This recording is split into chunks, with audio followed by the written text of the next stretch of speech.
wants to know, as a former football goalkeeper, what happens there in the World Cup, buddy? How did your UK goalkeeper there let that ball slip right through his hands?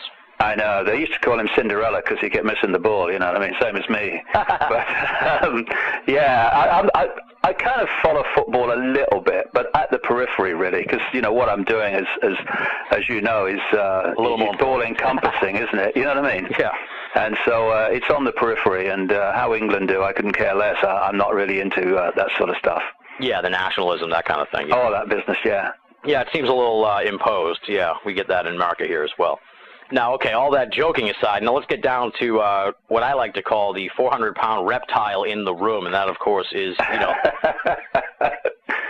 the whole reptilian angle to your research. I know you sort of went down that road starting in 1999. That's been like 11 years ago now, so how do you feel about sort of always having that attached to your stuff? You know, you're always sort of like linked to the reptilian theory. I told people I was going to be interviewing you, and that was like the first thing they mentioned, so it's like you're sort of like a band that has the one great hit that everybody wants to hear all the time. So, I mean, how do you feel about all that?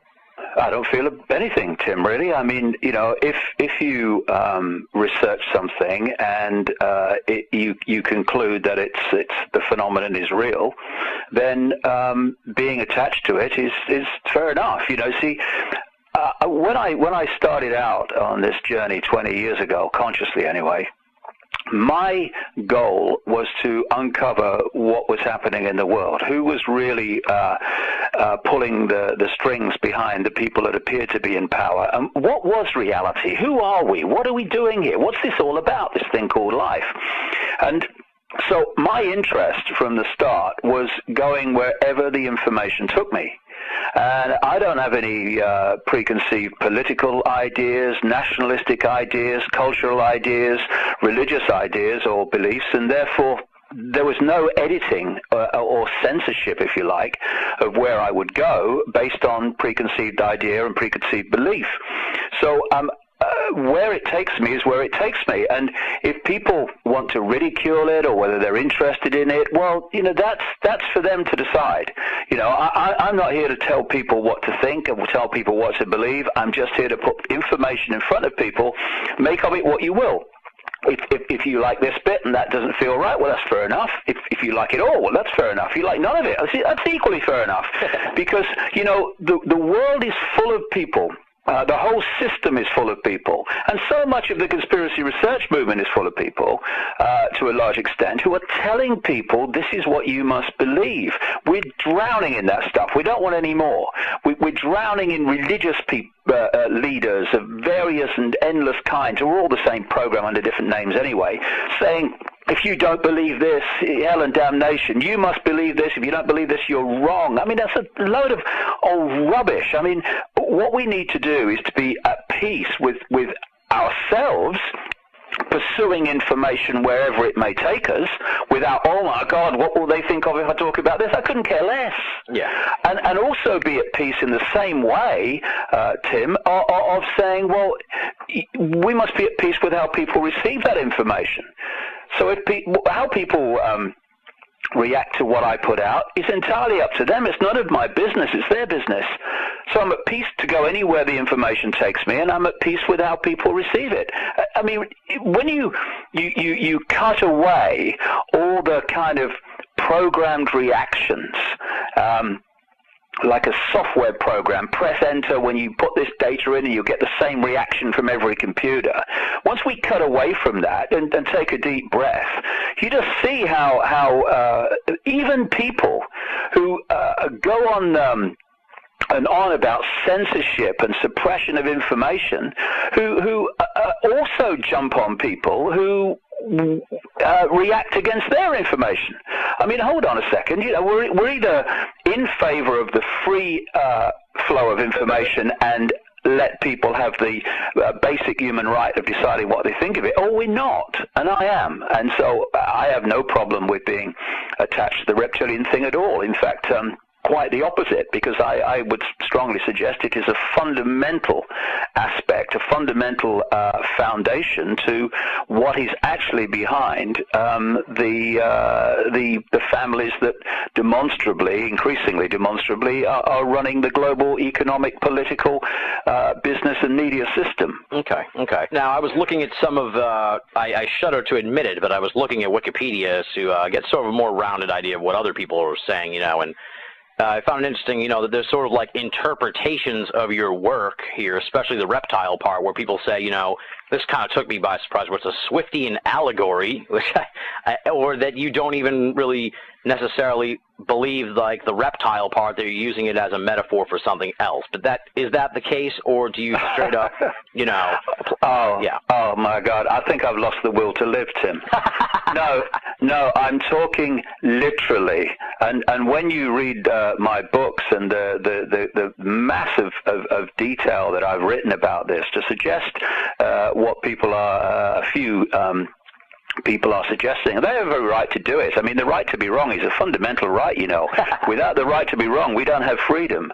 So that's fine, but it takes on ludicrous proportions when you read what I say and the detail that I write about. Of course, I'm talking literally. If I wasn't, I would say so, because I passed a point a long time ago when I went through staggering levels of ridicule in this country, in Britain, in the early 1990s, where I couldn't walk down any street in Britain without being laughed at by most of the people. I would turn on the television, a comedian only had to say my name to get a laugh. There wasn't a joke necessary.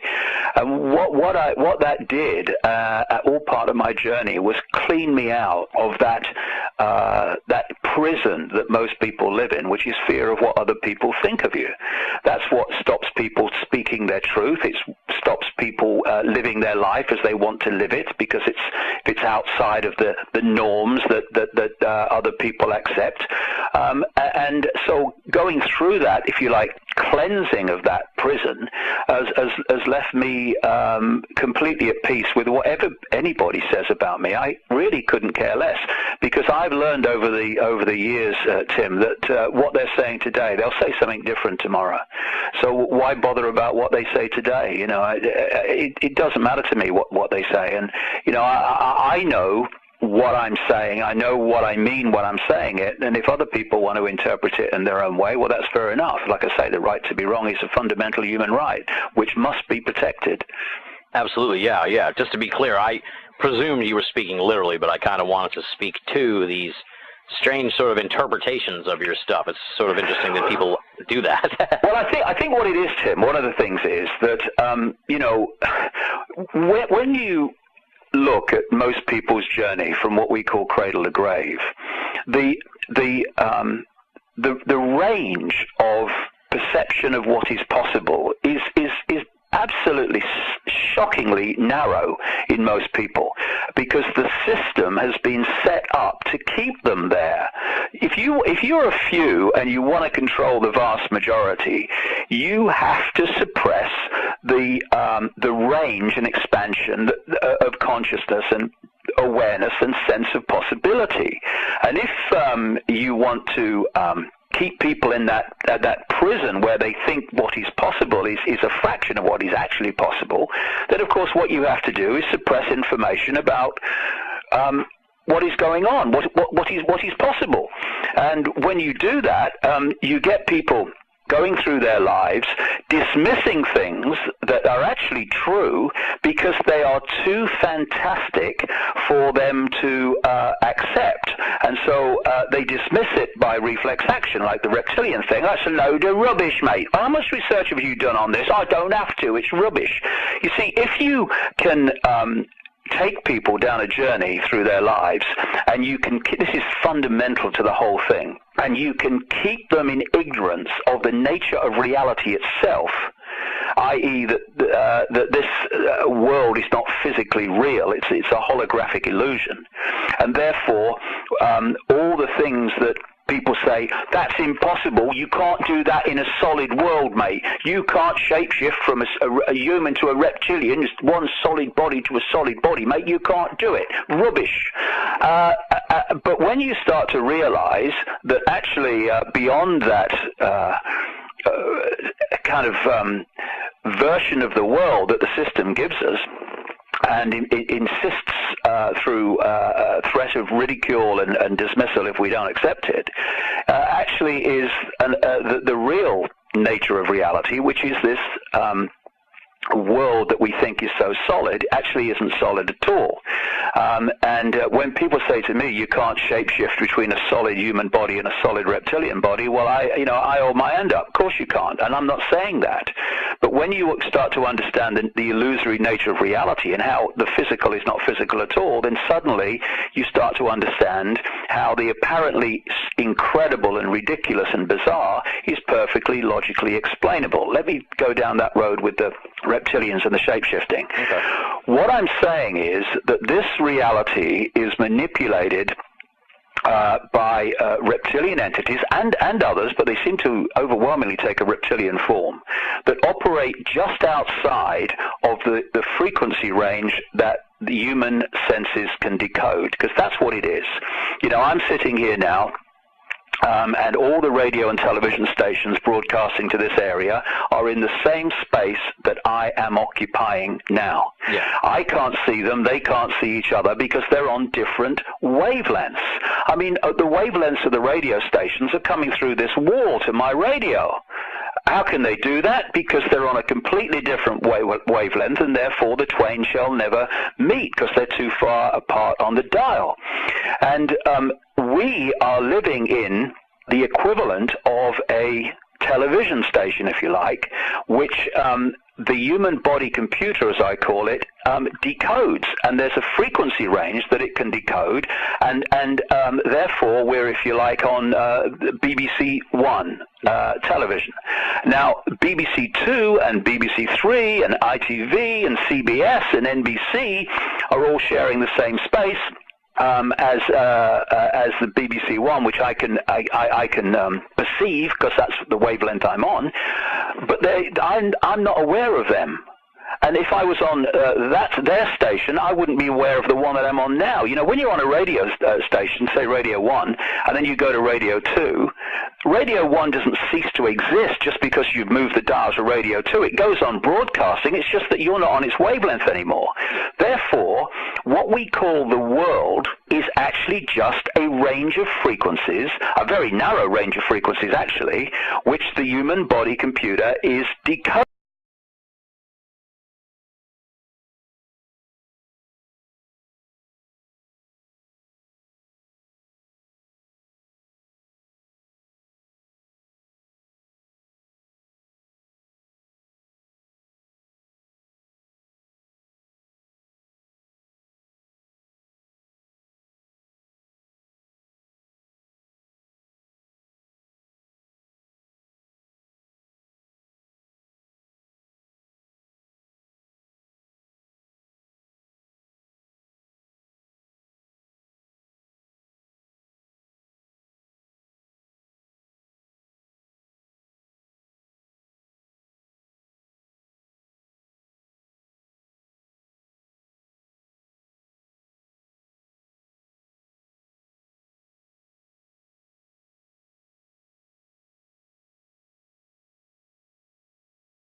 and awareness expands, and then other parts of the cycle, it's more challenging. It's more about limitation. It's more about suppression and experiencing that part of the cycle.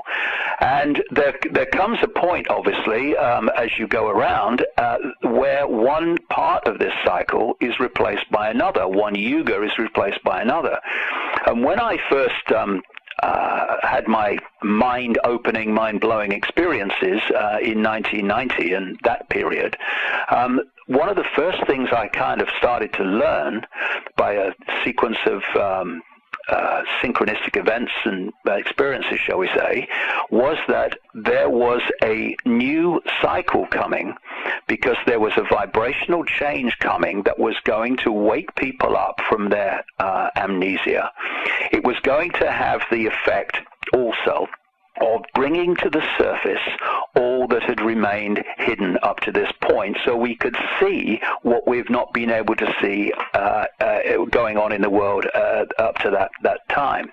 Now, in 1990, Tim, there was absolutely no evidence whatsoever of any awakening of consciousness. There was certainly no evidence that all this hidden stuff was coming to the surface. Yeah. But it was so strong in my life, and so strong in the synchronicity of my life, and it was coming to me, that the first book I wrote after my head blew off, actually called Truth Vibrations, and it was called Truth Vibrations after this vibrational change that I was learning about. Now, 20 years later, let's look at it again. Look what's happened in terms of people awakening to a new sense of self and the world. And my goodness, look what's happened in terms of what's been hidden to us coming to the surface. Yeah.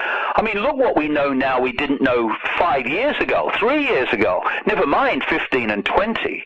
And so what we're looking at, I would suggest, is living through a period where we're on the cusp, where one period, one yuga, for want of a term, one period of this cycle is which is based on suppression and limitation, and what people might call a dark period, and we're moving out of that into a period which will be about a massive expansion of consciousness and awareness and understanding and perception of self and the world, seeing the unity of everything rather than seeing everything as divided and apart from everything else.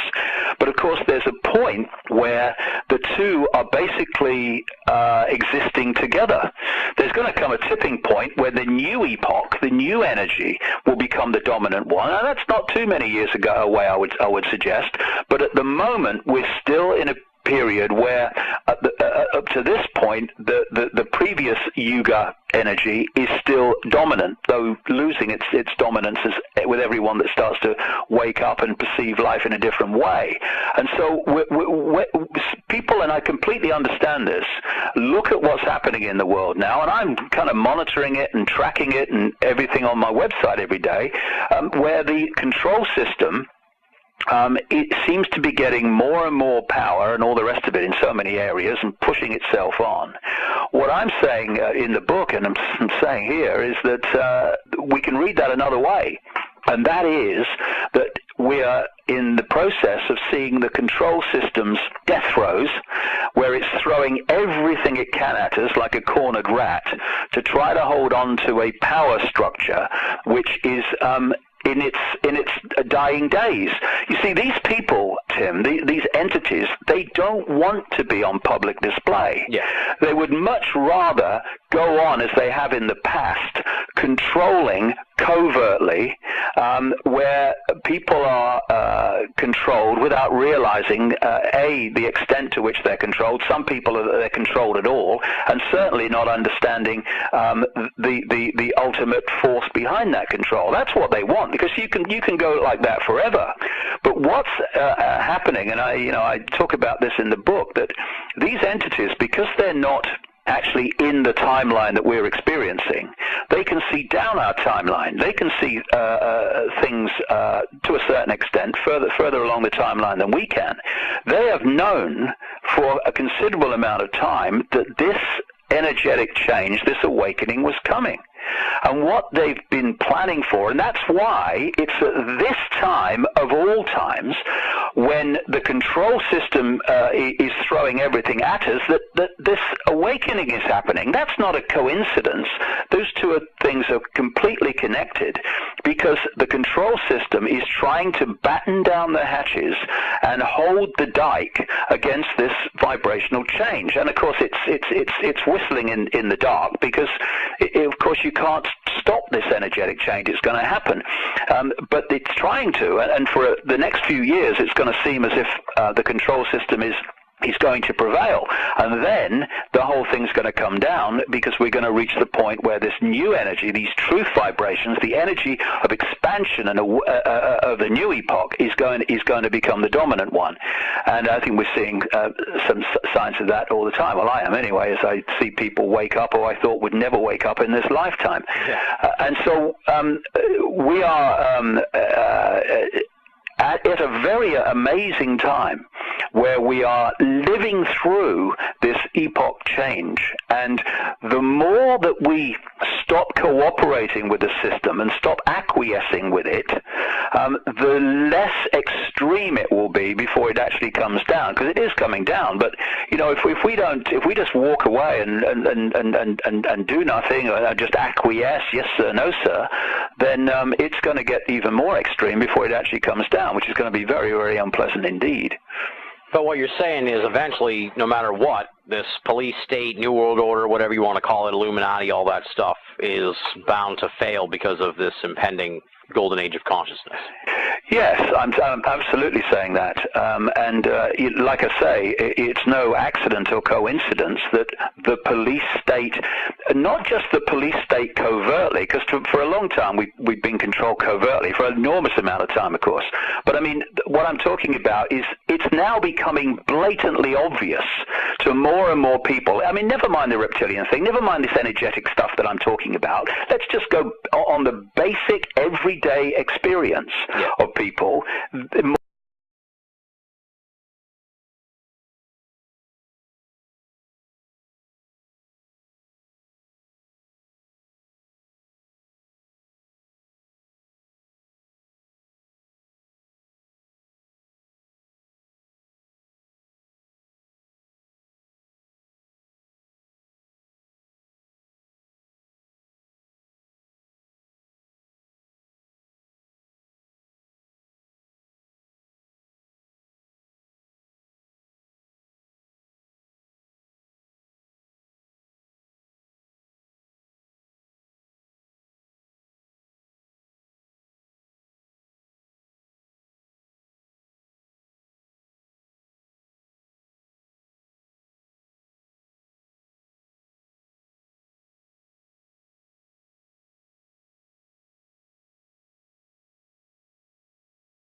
there's a conspiracy based on human beings, the 5 sense level, political intrigue, greedy corporations, and greedy families who want to control the world for their own greed.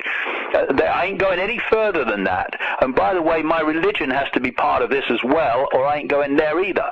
And what we are being challenged to do in this epoch change, this energetic change, and therefore this opportunity to expand consciousness, is to realize that we've been living in a box of perception so unbelievably small compared with what there is to see and what there is to perceive. And basically it's like you can go on the internet in most countries of the world still and you can go anywhere you want on the internet.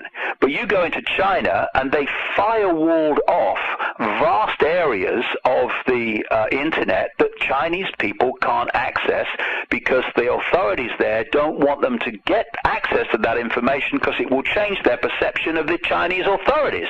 And that's not just symbolic, it's a very strong analogy of what's happened to humanity. We've been manipulated to live our lives in a tiny, tiny, firewalled off box of reality, and we have accepted through that there are very strict limitations to everything, limitations to possibility. It's like people say, look, this guy, mate, all right, he's just said he saw this UFO appear out of nowhere and then disappear, okay? He's on something. Don't you talk to me about that. That's ludicrous. Now, if you're in the box and you've gone through this process of allowing your sense of possibility to be concertinaed like that, to be limited like that, then to you, that's impossible. But when you get even the basics of this reality, which is a frequency range, then something coming into this frequency range, I can see it, and because it came into this frequency range from another reality, it appeared to appear out of nowhere. All it did was change its vibrational state to sync with this one. Therefore, I can now see it with my decoding mechanism called eyes and brain, and then it goes back and reverts to its original vibrational state, frequency state, and therefore it's gone outside of my ability to decode it, and to my perception, to my observation, it has disappeared into nowhere. Now, this is what I'm talking about earlier, Tim, when if you can suppress people's sense of what's possible, they will laugh in the face of the truth because they'll think it's too fantastic to be real. Yeah, exactly. Another aspect to the new book that I found interesting is you sort of brought the moon into all this and suggest that, for lack of a better term, the moon's sort of like the headquarters for these reptilians. So my first thought is, should we blow up the moon? Well, I think that would have a few rather large implications. No, I'll tell you where it came from, and really I need to kind of talk about some of the stuff that happened to me 20 years ago. That's fine. To get people to see where I'm kind of coming from. When I was a television presenter and a national spokesman for the British Green Party through the 1980s, towards the end of the 80s, I had this strange experience that got more and more powerful. And that is that when I was in a room alone, suddenly they didn't seem to be, I didn't seem to be alone. There seemed to be another presence there. And over a period of a year, it built up and built up and built up until eventually I was sitting on the side of a bed in a hotel in London when I was working for the BBC, and I said into the space of the room, if there's something there, would you please contact me because you're driving me up the wall. And about, I don't know, a matter of not long later, days rather than weeks later, a series of events happened which took me to a psychic. And all I did was I went along, because I've got rheumatoid arthritis, and I went along to her and I said, look, I've got rheumatoid arthritis. I'm not taking drugs for it because I want my body to last me a lifetime, a long lifetime. So can you do your hands-on healing? Told her nothing else. Didn't tell her what had been happening to me or anything.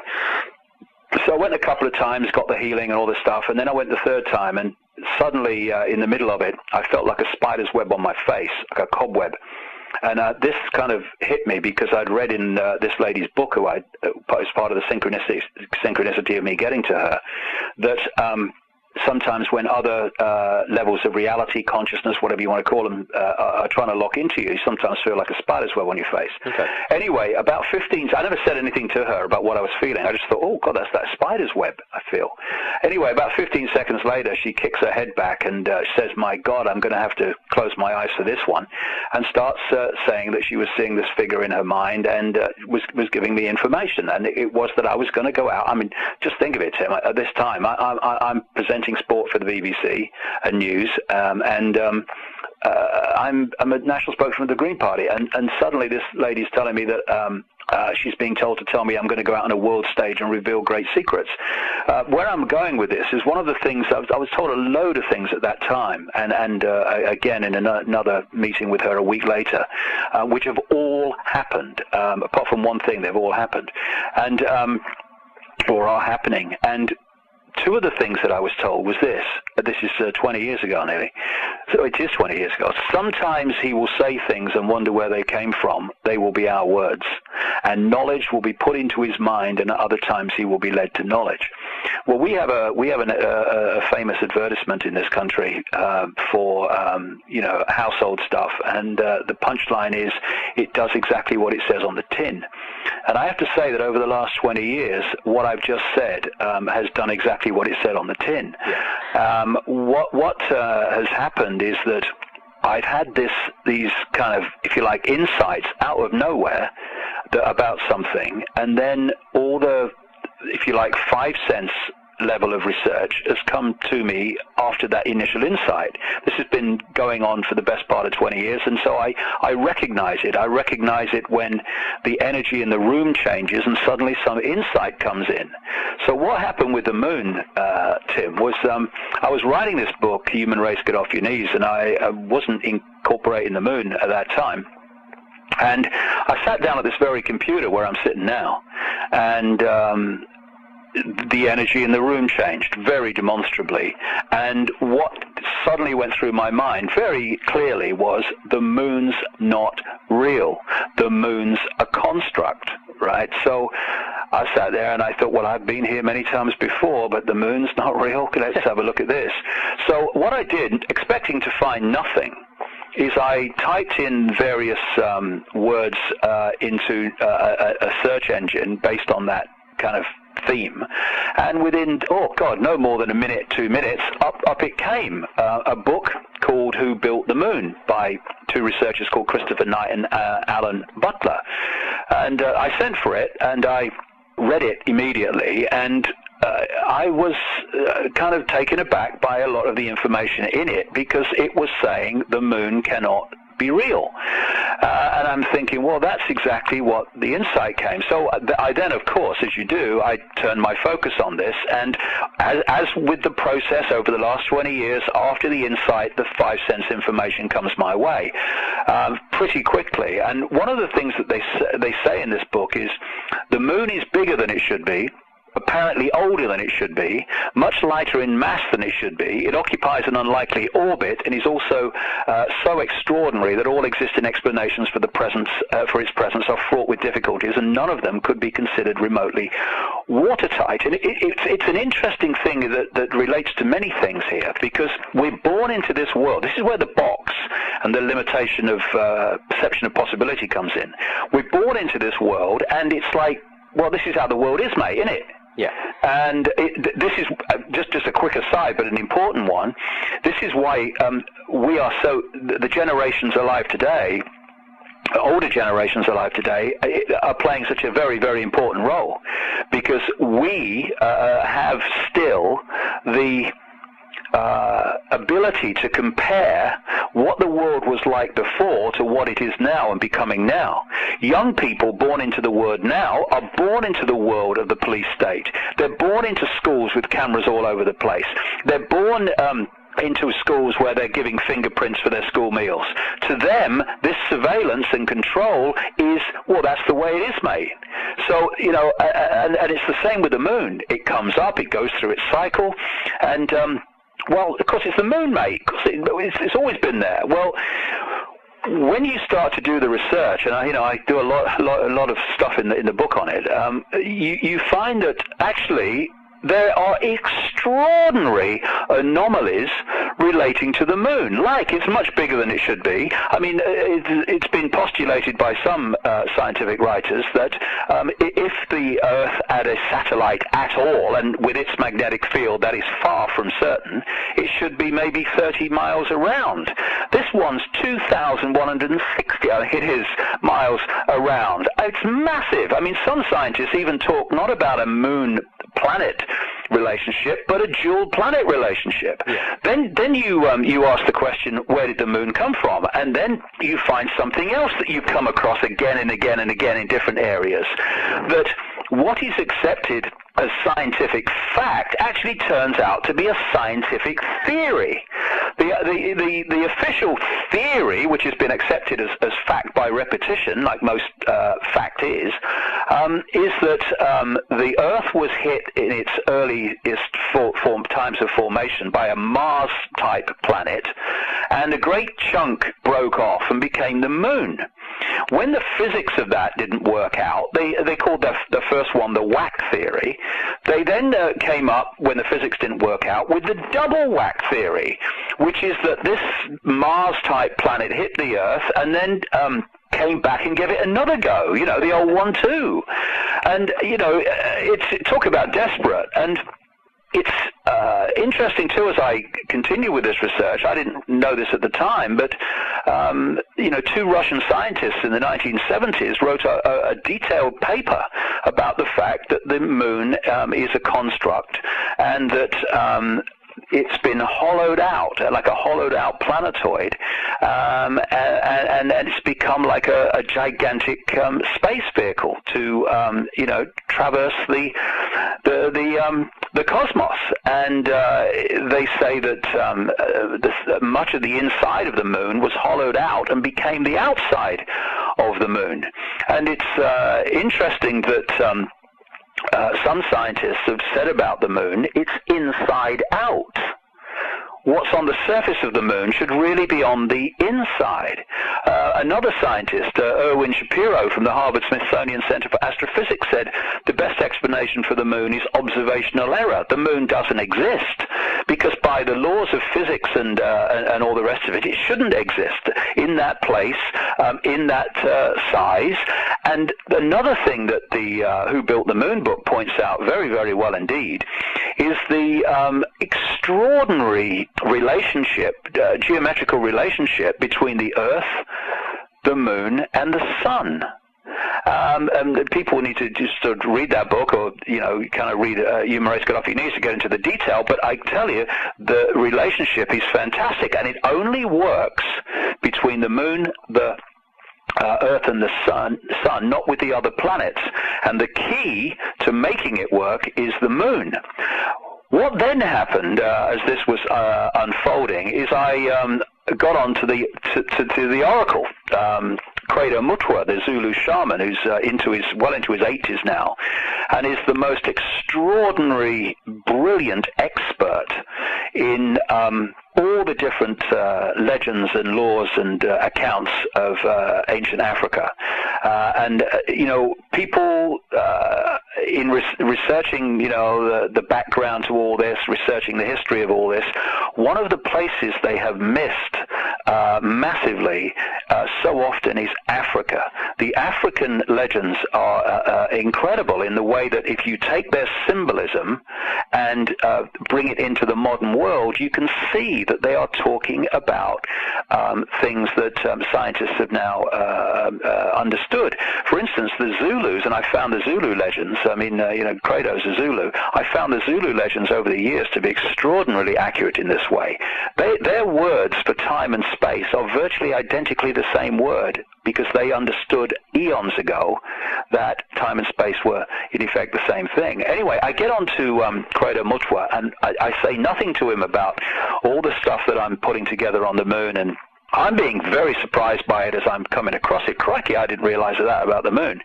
And I just said to him, can you tell me any Zulu legends about the moon? And and off he goes. Yes, Mr. David, he said, and away he went. I mean, the man's a library on legs. And he said, yes, we say that the moon is an egg. And again, you know, anthropologists are people that go, they say the moon's an egg. They're very primitive people. Why do they symbolize the moon as an egg? Because they say the moon was hollowed out and turned into a craft which was rolled across the heavens, as their legend goes, to the earth, and when it arrived, it created devastation on the earth, as it would, a body that large getting that close, and it made the earth move. Now, when you look at all these ancient accounts all over the world about the great cataclysm, what the Bible calls the Great Flood, one of the common themes is the earth turned over. Now, if the moon came in to where it is now, the earth would turn over. The earth is spinning at the angle it's spinning, and it's spinning at the speed it's spinning because of the influence of the moon. The moon has massive influence clearly over the tides and water, and the human body is massively overwhelmingly made up of water. So, of course, then you look at the influence of the moon, even the moon without any of the other stuff that I'm talking about that's going on inside it, and that influence on the human hormonal systems is fundamental. And then what Kratos said, I said, well, who's behind this moon then, acting ignorant? Because the one thing I don't want to do is to lead people. That's the last thing you want to do when you're researching this stuff. And he said that the legends say that the moon was brought here hundreds of generations ago by two brothers, Wawani and Umpanku, who were leaders of the Reptilians, what the Zulus call the Chitahuri, the children of the python or the children of the serpent, also known as the Talkers. And these two brothers, Wawani and Umpanku, the Zulu legends go, were known as the Water Brothers and had scaly skin like a fish. Now, then you go to ancient Sumer, and you see the stories of the Anunnaki and the two brothers, Enlil and what was the other one? Enki. Two brothers, and Enki was very much symbolized as relating to water, as a water god, and was given another name to emphasize that. And so what you're looking at is the same story told by the Zulus about these two reptilian brothers as you get in Sumer, ancient Sumer, thousands of years BC, and what we now call Iraq, also formerly Babylon as well. You get that same story told in southern Africa. And the Zulu legends say that Wawani and Umpanku stole the moon in the form of an egg from the great fire dragon, emptied out the yolk until it was hollow, and then rolled the moon across the sky to the earth and caused, as I say, cataclysmic events. And when you look at the scale of the influence of the moon on life on Earth,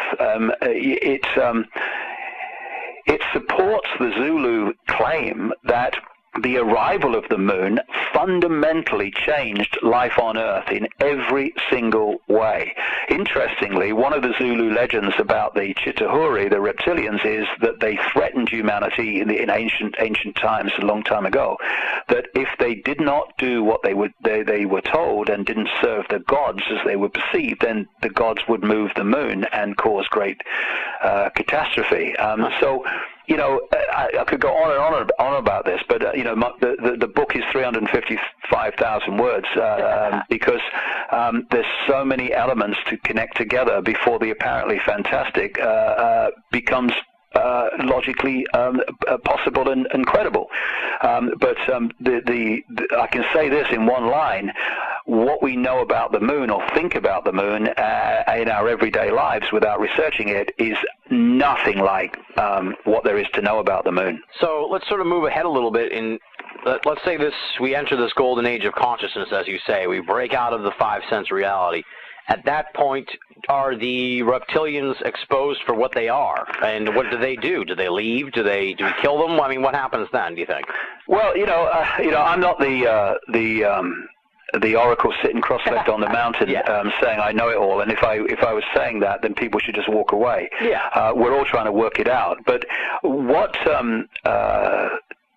what is a very good analogy, again, we have to keep coming back to this because it is an excellent analogy for the reality we're living in. The computer system, what appears on the screen is dictated by the information that the computer is decoding. And this reality is that, it's information. Everything is information being decoded. This wireless internet, this cosmic internet, is information which we're decoding. And in the same way, the meridian lines of the body in the acupuncture system have what the Chinese call qi energy going through these meridian lines. And that is actually photon energy, like this is the photon energy from the sun. We are fundamentally connected to the sun. That's where the information comes from, in the form of photons. That's what we're decoding. And so going through the meridian lines of the body is information. That's what it is. And what they found, of course, this is what acupuncture is based on, is when this information, this energy is not moving around the body at optimum speed, it's too slow or it's too quick, the body becomes ill in some way. It becomes diseased, disharmonized, because the flow is not in harmony. And what acupuncture does through needles and other techniques is bring that qi energy, that information flow, back into harmony, in the same way that when we get a virus in our desktop computer, what's the first thing we say? My computer's slow today. What's the matter with my computer? It's so slow. Why? Because the information is not passing around the computer to the optimum speed for the computer system to work and decode most efficiently, and therefore on the screen things start to become distorted and disharmonized. So the information and the state of the information and the type of information dictates fundamentally 100% what goes on the computer screen. And bringing the analogy back to the reality that we're experiencing, the information that we are decoding through the body computer, it dictates what is the reality that we are perceiving and experiencing. Now, this energetic change I'm talking about, these truth vibrations, what we're actually looking at in this foundation state is a change of information. As this reality goes through its cycle of changing experience, it goes through, clearly, a changing cycle of information. That's what brings about the different epochs, the different yugas. And so as these truth vibrations start to impact themselves more and more, and we attune ourselves to them more and more, as we detune ourselves from the energy of the old epoch, in other words, we stop standing in that ever fast-flowing river saying, I ain't moving, and we get on the airbed and say, I'm going to flow with this. In other words, we drop our belief systems and our preconceived ideas that say that can't be, and we open our minds to all possibility. That's what getting on the airbed means in actual experience, opening your mind to all possibility, flowing where life takes you and information takes you. As that happens, then life on this planet is going to be transformed. Life in terms of the moon, the reptilian aspect of it, the control system, it's all going to be transformed because the information epoch on which the control system and this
Siyustani, in this completely uninhabited area virtually, I looked across to my right and I saw this mound.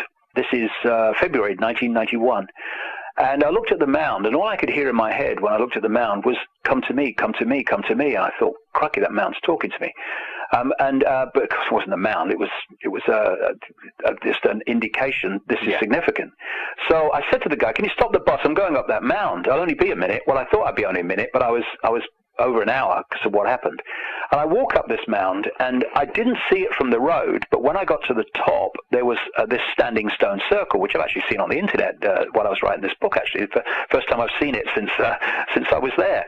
And I walked into the middle of it, and I'm looking back to Siyustani across the valley and the distant mountains. And then my feet start to burn. Now, I'd had this experience before at the start of my experience in 1990, but that's another story. And anyway, it starts to burn, and it's like magnets. My feet are like being pulled to the ground.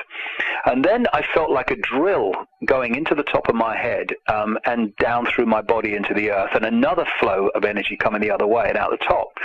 And then this, not voice, but very strong thought form, which didn't come from me, just went through my mind and said, first of all, they'll be talking about this 100 years from now. And I'm thinking, talking about what? And the second line immediately afterwards was, it will be over when you feel the rain. And I'm standing at that time under a cloudless Peruvian sky with a piercing, very, very hot sun, and it was ridiculous that it will be over when you feel the rain. I thought it could be here a month. And anyway, what happened then is my arms went out at 45 degrees without me deciding to do it, and above my head. And this energy then started to get more and more and more powerful, to the point where my body was shaking. And this went on over a period of the best part of an hour, where I kept going in and out of, consciousness, really, in a way. It's the same principle as driving a car and daydreaming and then wondering where the last 2 miles have gone. Your subconscious has been driving the car. I mean, we'd all be dead without the subconscious, of course. Anyway, one of the times when I came back to awareness of the situation I was in, I noticed that over the distant mountains, somewhere away, there was a light grey mist. And as I watched it, this happened really fast, and over quite a short period, it became a dark grey mist, and it was obvious it was pouring with rain over the distant mountains. And over the next little while, and it was, I was only there about an hour, and it's been going for some time by the time this happened. This rainstorm came out of these distant mountains, and as it got closer, it was just a straight line. It was literally like, I've described it many times, like pulling curtains across the sky. It was a straight line. And eventually the sun was covered up, and in the end, I'm watching a wall of stair rod rain coming towards me in like a straight line. It was just an extraordinary experience. I mean, if you wrote it in a novel, they say, well, that's a bit far-fetched, isn't it? But it happened. Yeah. And eventually, the rain hit me, and at that point, by the time the rain hit me, I mean, my body is just shaking like it's plugged into a nuclear power station. And then when the rain hit me, the energy stopped, and I staggered forward. I could hardly stand because my shoulders that I hadn't felt, my arms had been up at 45 degrees all this time. Yeah. I hadn't felt before was suddenly agony. Anyway, the reason I tell this story is that whatever happened there was the equivalent of having my consciousness or my mind smacked with like an Exocet missile, and it just broke the eggshell. It broke the bubble that I lived in up to that point, the bubble of perception. And suddenly, over the next few days and then weeks, my mind was just flooded with a tidal wave of information, concepts, perceptions. And it was like pressing too many keys on the computer too quickly. The computer says, can't process this, I'm freezing. Yeah. And that's basically what happened to me, Tim. I was processing so much information that basically the computer froze. And that's at that point, synchronistically, I was invited onto the Terry Wogan show, which at that time was the biggest, one of the biggest prime time audience shows in Britain. And the night I was on, I think they got 17 million in a country of just over, at that time, 50 million. So that's the ratio you're talking about, because it had been all in the papers, this guy Ike's gone crazy. So when I was talking to him, I was still in that state of bewilderment. What's happening to me? And it was funny because while I was talking to him, it was live, of course, and the audience were laughing and ridiculing me and all the rest of it. And after that interview, of course, I was ridiculed wherever I went, mercilessly, constantly, for at least 2 years. Anyway, as I was talking to him, I was aware of two levels. There was the level of David Icke, who had been a television presenter and respected, person in the public eye in Britain, who was dying a death. Oh my God, what have I done? I've destroyed my life. But there was another level of me which I was so aware of while I was doing the interview that was saying, it's going to be fine. It's leading somewhere. Don't worry about it. This is leading somewhere. It's going to be fine. And with the passage of what we call time, it has been. But again, about my journey, the things that happened to us, what happened to me as a result of that interview, like I say, is I went through the most amazing levels of ridicule. I mean, there can be few people in this country, possibly anywhere, who've been through such a concentrated, massive, unmerciless period of mass ridicule. I mean, I couldn't walk down the street. Going into a pub or a bar, forget it. There was uproar, and it was just an incredible experience. I would stop at my car at the traffic lights, and the people in the cars around me would be laughing at me. It was just, you just couldn't get away from it. And when you go through that level of ridicule, then one of two things happen. Either you go crazy, or you go away and hide, and it's over, or you break through something. You break through that fear of what other people think of you, and how other people perceive you.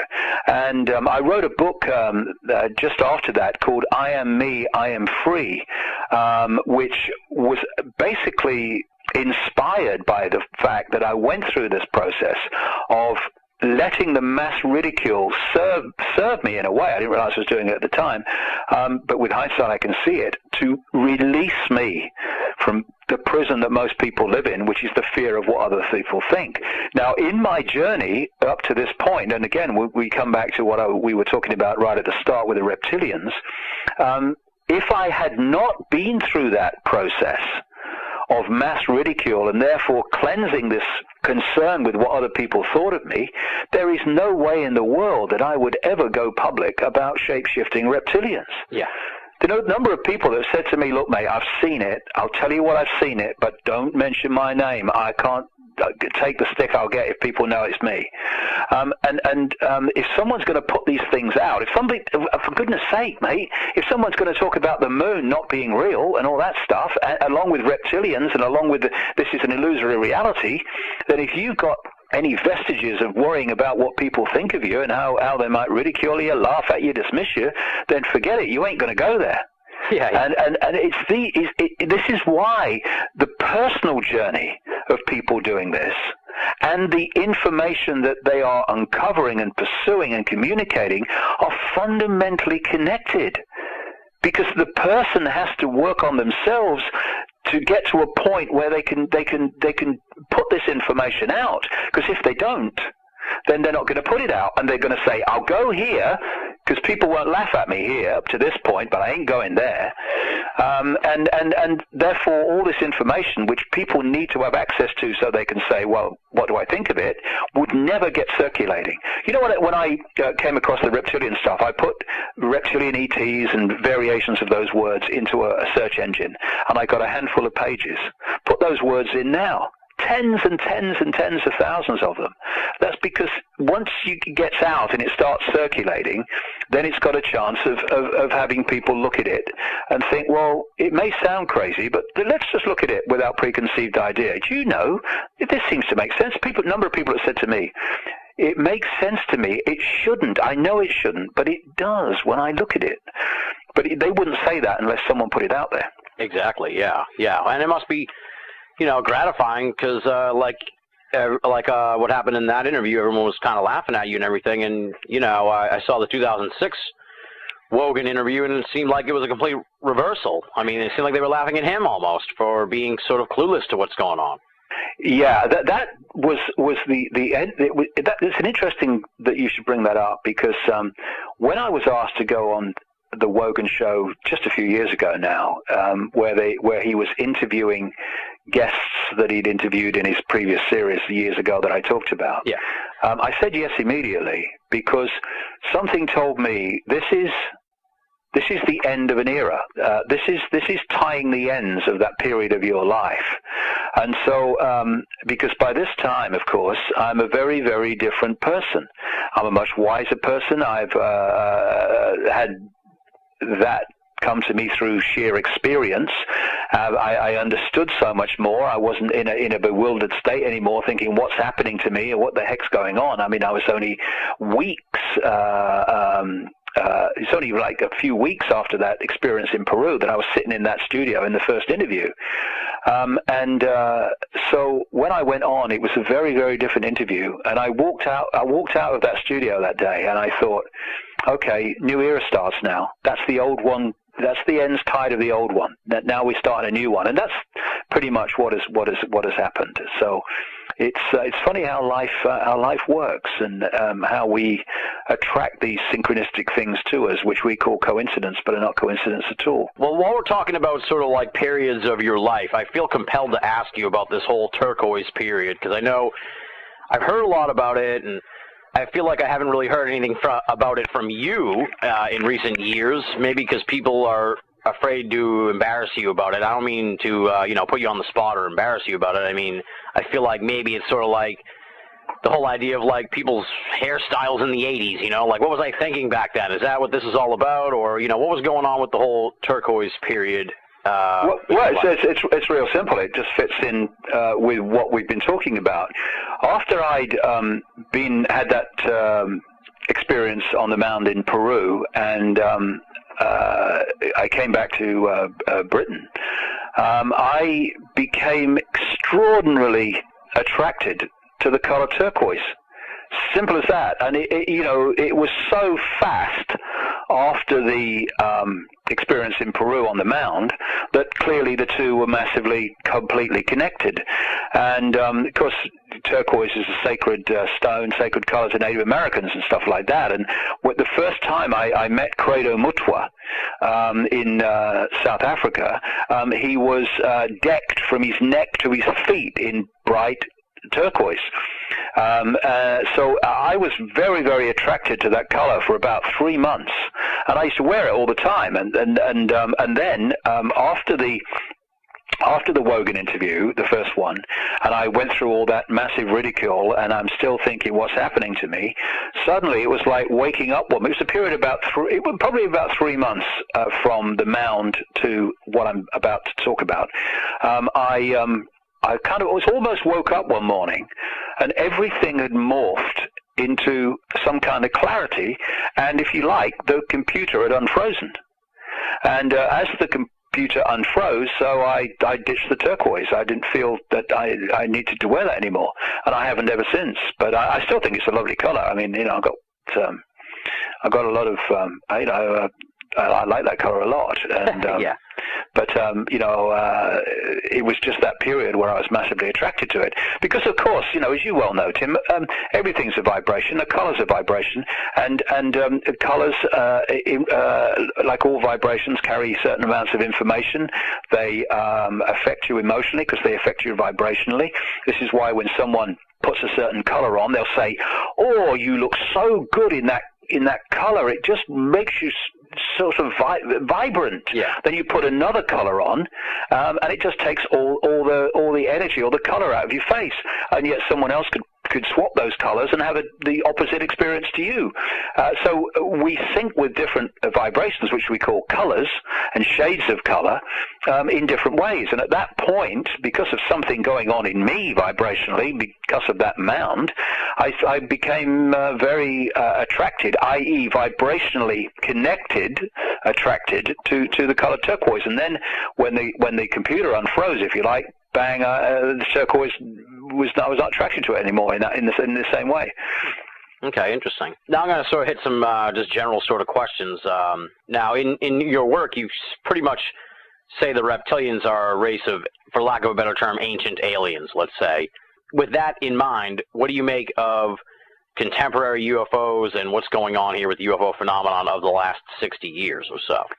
Well,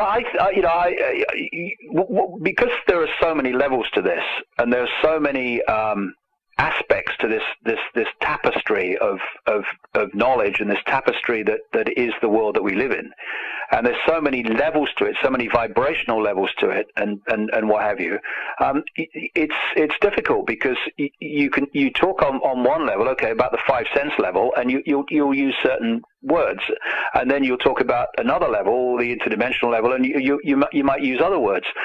So I don't talk about them as extraterrestrial, though they're obviously, if they're not of the Earth, they're extraterrestrial. Everything is. Yeah. I call them interdimensionals because I think they move in and out of this reality. But of course, what we're dealing with is all possibility. You know, when I perceive infinite reality, I perceive its core as all possibility, infinite potential, unmanifest potential, and that manifests itself as stillness and silence. Because we think that silence, you say to people, what can you hear? And they go, nothing. But actually, they can hear everything, because within the silence is all possibility, unmanifest. When I start talking, I am pulling one possibility out of all possibility, and when I stop talking, it's gone back into all possibility again. And so the core of infinite reality is actually stillness and silence. It's unmanifest potential. And this is why when I was the only time I've taken a psychoactive drug called ayahuasca in Brazilian rainforest in 2003, this voice, take a female form, talked to me for 5 hours in great detail about the illusory nature of reality. And one of the things it said to me was, if it vibrates, it's illusion. Because the base state of everything is stillness and silence. If it vibrates, it's illusion. It's creation out of all possibility. And so we have these worlds that we call realities, like this frequency range and another dimensional frequency range and all the rest of it, which are actually vibrating to a certain speed. That creates the reality and the frequency range within which a certain experience, reality exists. And of course, like I say, they interpenetrate each other like radio stations. So what we're dealing with when we talk about extraterrestrials and other forms of life not of this world, we're actually dealing with all possibility. Therefore, anything is possible. So, you know, when you look at the different forms there are in this world, different human forms from the Chinese to the black South Africans, etc., and all the amazingly different forms in the animal kingdom, the animal realm, that's just a tiny, tiny, tiny, tiny fraction of all possibility that we're looking at. And look at the diversity. It's unbelievable. So then you take it on to the next stage, Tim, when you go beyond this planet or even beyond this reality, and then just multiply the potential of possibilities and manifestations of possibility, but well, crikey, you're into infinity already. Yeah. So when I talk about the reptilians, I'm just talking about one aspect, one expression of a form, a species, if you like. But there are infinite other forms out there that are in different states of awareness. Some of them are very intellectually dominated, and they're therefore very technologically advanced, but very spiritually dead, and they can be very dangerous and destructive because they're very clever, but they're not wise, and cleverness without wisdom is the most destructive force you could come across, because you can be clever enough to make an atomic bomb, but if you're wise, then you don't, and you're certainly wise if you don't drop it. Yeah. So we're dealing with these reptilians that appear to be very intellectually advanced, therefore technologically advanced and aware of how you can manipulate energy and situations and mind control and all the rest of it, but they're not expansive enough in their consciousness to use that knowledge wisely. So they use it for control and manipulation and imposition. But there are other non-human species out there in their different forms, both within this reality and in other realities that intersperse with this one or interact with it, that do have an awakened consciousness and do have a benevolent agenda, if you like, or view of the earth and humans and what we're going through. So there are many, many different forms out there, and it's not just about, if you like, controlling extraterrestrial or interdimensionals, and that's it. There are many, many different aspects of this, and so people can have experiences of non-human entities, and some of them can be of the manipulating type, but some of them can be of the benevolent type. It's just there are so many different. See, this is the funny thing. People say, "Is there life out there? Do you think extraterrestrials are visiting the Earth?" I mean, if we only realized it, I mean, there's enormous numbers of different species that are interacting with this planet. Yeah. It's not, just we found one. There's loads of them. But most of them operate outside of our immediate frequency range of what we call visible light and electromagnetic spectrum that we can decode. And therefore we don't see them. And I think that maybe a major part of this epoch change as we expand our consciousness is that we are going to start to encompass and interact as a matter of course eventually with these other extraterrestrial non-human species and groups, because there's so many out there. Okay.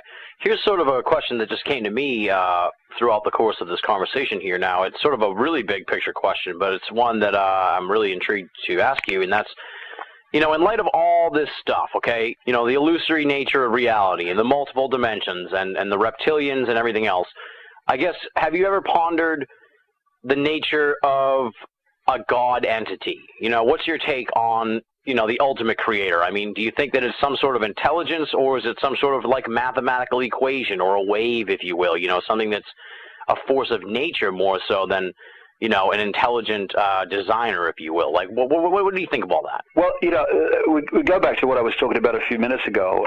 For me, what people call God, what I call the infinite, is that silent, still, all possibility. And from that becomes manifest worlds. Okay. And because we're all, in the end, the same consciousness, we're all that infinite possibility made manifest. In the end, we're all the infinite. We're all expressions of it. And in so many ways, it seems to me that what we're experiencing is the infinite experiencing itself. In other words, as we experience ourselves, we are the infinite experiencing itself.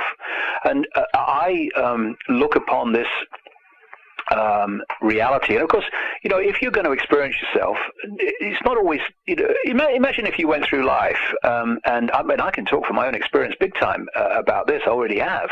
If I went through my life, and from the time I was born to now, I'd had it easy, and everything had been fine and rosy, and I hadn't had any challenges, and I hadn't had all these things that have happened to me, would I be doing what I'm doing now, saying what I'm saying now? No way would I be doing what I'm doing now. So, experience is experience, and sometimes it's experience we don't like, and sometimes it's experience we do like, but it's just an experience. And if we can pull back from, I am David Icke, I am my experience, to I am infinite consciousness having an experience as David Icke, having these experiences, then you kind of one step back from getting pulled completely into the experience and becoming engulfed by it. And the way I see, this is the thing, Tim, it's difficult sometimes because you get asked questions, and understandably, in different situations over the time about this, that, and the other, and you answer them from the point of view that the question's being given. Yeah. But what actually I'm doing is I'm seeing all these different things at different levels, but realizing that they're just points of observation. So from the point of observation of humans in a physical body having an experience now, the world is being taken over by crazies, and being taken over by deeply flawed people who are using computer program type people in uniforms and dark suits to take the world over for them. At that point, you can observe it from that point. From another point, you can observe it and say, actually, it's a group of extraterrestrials that are taking over this planet, or interdimensionals who are taking over this planet, and they're using these people in dark suits and uniforms to do it. And then you can go wider and wider to the point where you say, it's all a game. It's all a cosmic game. That's all it is. It's just an experience. And we're experiencing have been experiencing a very challenging part of this yuga cycle, this vibrational cycle that manifests itself as apparently the cyclic nature of what we call time. But time and space are just what we decode from the information construct into the appearance of time and space in the holographic world. And so when I look at it from the big picture, it's an experience, and there was no one on another level pointing an AK-47 at our consciousness and saying, get in that body or I shoot. So what we need to ask the question is, why did we choose to be here at this time having this experience? It's like the Oracle said to Neo in the Matrix, you're not here to make a choice. You've already made the choice. That is being here. What you need to understand is why you made the choice. And what happens is when consciousness is experiencing through the lens of the physical body, the body computer, it has its perception range limited and suppressed, because it is experiencing this reality through a vehicle. And it's like when a spaceman goes out in space, he's limited by the vehicle that he wouldn't be if he wasn't in the spacesuit. Yeah. And I was I mentioned this in the book. I was had an experience maybe a couple of years back now, where I'm sitting in the bath and suddenly this series of pictures appeared to me. And the first one was billowing energy. It was a yellow billowing energy, which I took for some reason immediately to be consciousness. And then an eye appeared in the energy, and then in front of the eye appeared a telescope. And on the end of the telescope was the Earth and this solar system, this universe. And then the last movement was that the telescope morphed into a human body. So the eye, consciousness, is looking through the body into this reality. And so what happens is that we experience our lives here from the limited perception of the lens, the body computer, but that level of us that made the decision to be here and to experience this actually is not subject to that limitation. So therefore we go through our lives and we're saying, I'd never have agreed to this, I'd never have done it, stupid, never would I have agreed to this. But then again, it's like you're not here to make the choice. Yeah. You're here to understand why you made the choice. And the more that people expand their consciousness, the more they break out of the imprisonment of preconceived idea and preconceived rigid belief, the more they vibrationally get closer to that level of self, which is outside of the body computer. And when you do that, I know from my own experience, the more you start to then understand, I understand why I am here doing this and why all these things have happened to me, because it was to get me to this point in terms of my understanding so I could do what's coming next. And it's a completely different way of looking at the world and looking at our own lives. I wouldn't change. Well, maybe there's a couple of things I would change, but there were people that came into my life and caused mayhem. But they, apart from that, and again, they provided experiences. Same thing, really.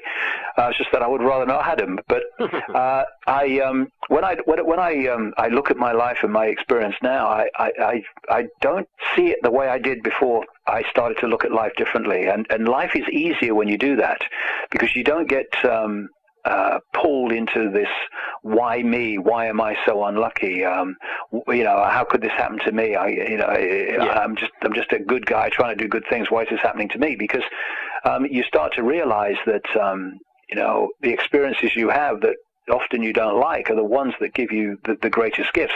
I've said many times in my books over the years, life has this brilliant ability to give you your greatest gifts, brilliantly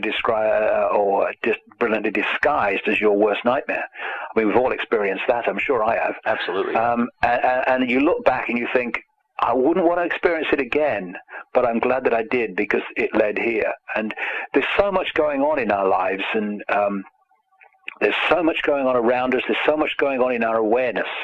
And if you start to read the language of life, which is how the holographic world talks to us, because the holographic world is a manifestation of the energy, the information construct, by reading the signs in the holographic world, you're actually, with your conscious mind, reading the information construct, and therefore you can see things. It's like if you decide, preconceived idea, this is what I want to do with my life, and I'm not taking anything else. Well, that's fair enough. That's a choice. But what if the door to what you want to do just won't open?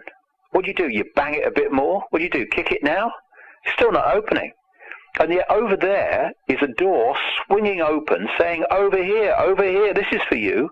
But no, I want to do this. And so being fluid and not rigid, because when we have any form of preconceived, rigid belief, then we're already limiting all possibility. Yeah. To access all possibility, we need to be on that airbed, not standing there in the river saying I ain't moving, because what that's saying is I have now limited my possibility to I ain't moving. That's it. There is no other possibility. Yeah. But you get on the airbed and you flow with it and you say, look, I'll go where life takes me, and I'll go where my intuition feels to go. Life, it starts to be an adventure, and that's open to everybody. Everybody. All we need to do is to remove the cause of the problem, and that's preconceived idea, preconceived belief, and the perception of self that we are David Icke, Ethel Jones, or Charlie Smith. We ain't. That's our experience. When we realize that we are infinite consciousness, infinite potential, having that experience, then our sense of limitation starts to dissolve. Interesting. Okay. Now, taking things down to a purely human level here, and as someone who, is obviously an icon of the conspiracy research genre, what do you make of what seems to be sort of a stagnation of the whole 9/11 truth movement? I mean, it seemed like it had a lot of momentum going for it up until about the 5th anniversary, and it's sort of been winding down since then. It's really not the hot button topic it used to be. No, well, there's a few reasons for that, I think, and one of the main ones is the passage of what we call time. It's like Bill Hicks, the great American comedian. As part of his act, he used to say that people used to say to him, "What do you keep going on about the Kennedy assassination, man? It's long ago. Forget about it." And he says, "Well, don't keep talking about Jesus to me then, But the point I'm making is that it's like, oh, that's the Kennedy assassination. The fact that the Kennedy assassination was an incredibly potent example of the way the control system works and how it manipulates and covers up, people forget, because it was back then. And with every year that passes, of course, in the public mind, 9/11 becomes less and less important. I mean, even the manipulators are hardly talking about it now. So that, of course, is a real basic reason why it's lost its momentum. And also, ironically, my feeling is that it's actually a fundamentally important area of research, because if you can show that 9/11, as it can be, but if you can get it in the public arena that in a massive way that 9/11 was a scam, then everything that's followed since it is part of that scam. I mean, Afghanistan, Iraq. I mean, they kind of directly connected to 9/11, but they bloody tried, and the whole atmosphere of going in there came from 9/11. The war on terror, the police state, the Orwellian state, all comes back to 9/11. So it is a fundamentally important subject, and I'm very sad that it has lost momentum, because it needs to go on being uncovered and go on being exposed, because in so many ways it's the thing that everything else rests upon that's come since it happened. And another area that I would suggest that is related to this, Tim, is that, you know, there comes a point where you keep saying the same thing, and it might be true, but you're going round in circles. What is there left but to say the same thing again? Yeah. And this is what happens if you operate, as we were talking about earlier, in this "I'm going here but no further" realm. I'm going here but no further. Once you say that, then all you can do in the end is just repeat yourself, because the area you're working in eventually gets worked out in terms of anything new. Yeah. But if you say, look, let's just look at this dispassionately, okay? Let's just take a deep breath and just sit back and look at this. Look at how the control system is coming in a multi-leveled, synchronistically connected way, where you've got everything from food additives to banking scams to oil disasters to wars to the medical scam to the transnational corporation pharmaceutical scam, and then you've got the manipulation of the military, you've got the manipulation of governments, you've got the World Health Organization manipulating this vaccine. Look at it. Look at it, how it's all coming in across the world together. And then tell me that it's being orchestrated by a group of men, mostly men, in dark suits, sitting around a table saying, okay, what's our next move? It ain't. It's bigger than that. It's much bigger than that. It's the only way it could happen if it was bigger than that. The rabbit hole goes infinitely deeper than that level of it, and if you only stay at that level and you will not expand and look at the deeper levels of the rabbit hole, then eventually, of course, as I say, you're going to basically work out the mine, you're going to work out the oil well of information, and you're basically going to then spend the rest of your time, in effect, repeating what you've already said. And what happens then is things lose their momentum. Because, oh yeah, I've heard it before, and you're saying the same thing again. When we're dealing with all possibility, and we're dealing with the scale of what's going on, then we have to constantly keep expanding our awareness and our area of research with the understanding that it is much bigger than ever people thought about. And therefore, when you do that, the momentum continues, because you're constantly uncovering new things, new levels to it. And in the end, this is only gonna really change when this reality that we're experiencing is very, very akin symbolically to a movie theater. Yeah. You know, by the time you're looking at the movie screen, it's a done deal. It's a done deal. You've got the actors acting on the screen, and you're watching them. There's no way at the point where that movie hits the screen that you're going to change it. No way. It's a done deal. And so the same with our reality. When we have decoded the vibrational information into electrical information, into holographic information, by the time it hits holographic information and we're experiencing it, it's a done deal. You ain't going to change it there. This is why the system is quite happy for people to believe that the answer is out there as we perceive it. It's not. As we experience the world, it's happened. It's a done deal. Don't going to change it now. What we need to do is to go to deeper levels of self, what we call the subconscious, and not just the subconscious of the individual, but the subconscious of this reality, the information waveform level of this. In the movie theater terms, we need to get to the back of the theater where the projector is, and we need to change the reel. Because if we don't change the reel, that movie, done deal, is going to keep playing out on the screen. And so the rabbit hole is much deeper. It's much deeper in terms of how the cabal and the control system is orchestrated, and it's much, much deeper in terms of where it comes from and where the answer to it comes from. Because in the end, everything is a manifestation of waveform information, vibrational information. That's what we have to change. And if we just go round and round in the garden, as much of the conspiracy research movement has started to do, and won't go any further, that Ike's crazy, or he can't go there, that's mad, that would never happen, it's not in line with my religion, and anyway, it's not in line with my vision of reality, I ain't going there, then of course, it's bound to lose momentum. You can't help it. Interesting. To take it to a personal level here now, I take it based on what you said earlier, you know, that you're sort of just relishing this life. You don't really wish that things had gone differently or that you hadn't really gone on this journey. So so we don't really need to go there, I guess you could say. But, you know, looking back, if you hadn't gotten into all this, if this awakening hadn't happened to you, what do you think would have become of David Icke? You know, you were pretty much a rising star there in the Green Party and a television presenter. You know, where do you think you'd be here in 2010? Well, I'd probably be kind of coming to the end of a television career or something like that. But because, you know, my journey was never going to be that, it was never going to be that. It was always going to be this.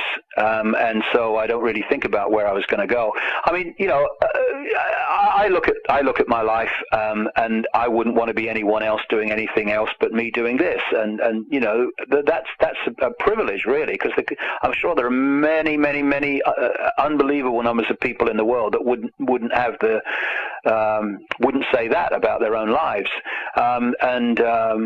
So I wouldn't change that. I mean, I'd change some people that came into my life. I mean, one of the ironies is that some of the people that have told me most times verbally how much they love me and how much they care for my work and how vital my work is and it must get out there, have turned out to be the people that have been most challenging to my health, my life, my work. That's a kind of irony, but I've learned a lot from it.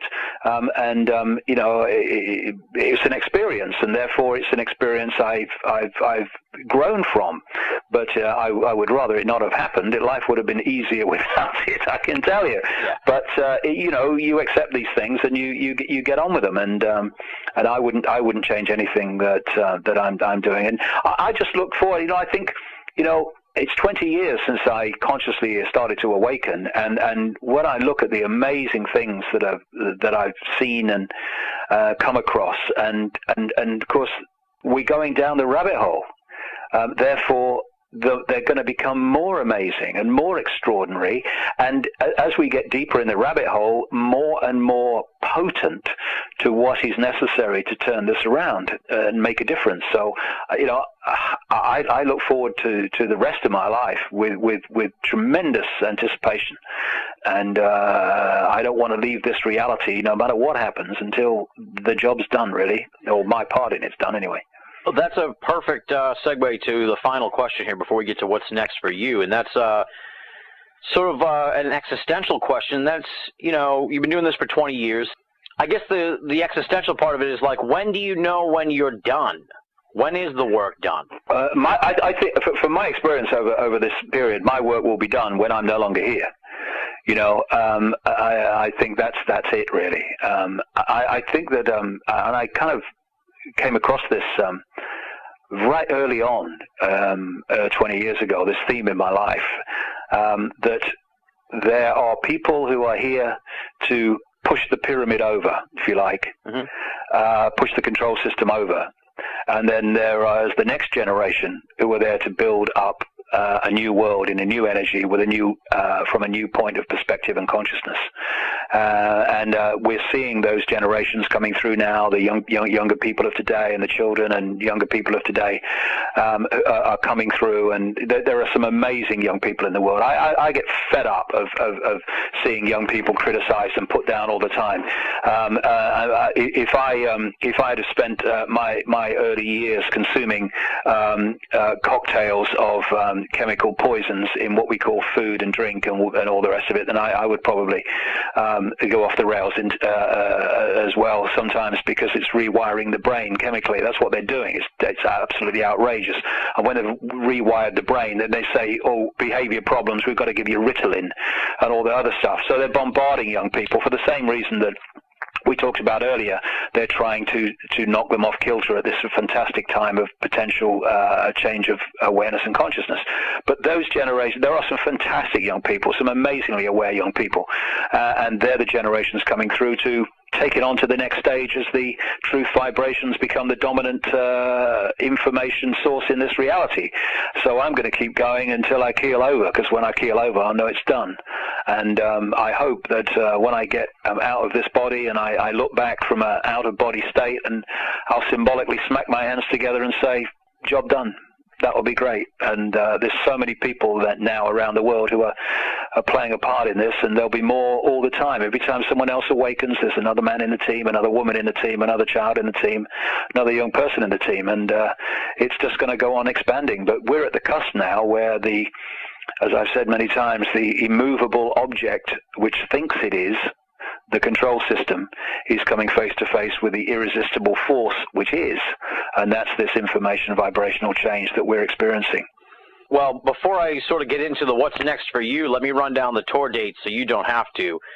You're going to be hitting London September 11th, Prague September 25th, New York City on October 17th, San Francisco October 23rd, Lisbon, Portugal October 30th, Barcelona on November 6th, Amsterdam November 27th, and then over in 2011 you'll be in Kiev, Ukraine, Mexico, and Los Angeles. So just an amazing slate of appearances for you. And of course the new book, Human Race, Get Off Your Knees. People can find out all that information at davidicke.com.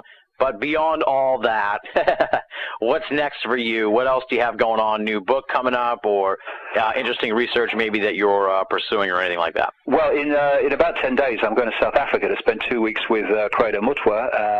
I'm going with Bill Ryan from Project Camelot, who's going to do the filming, and we're going to go through as much information that's inside that amazing man as possible, so it is preserved for all time.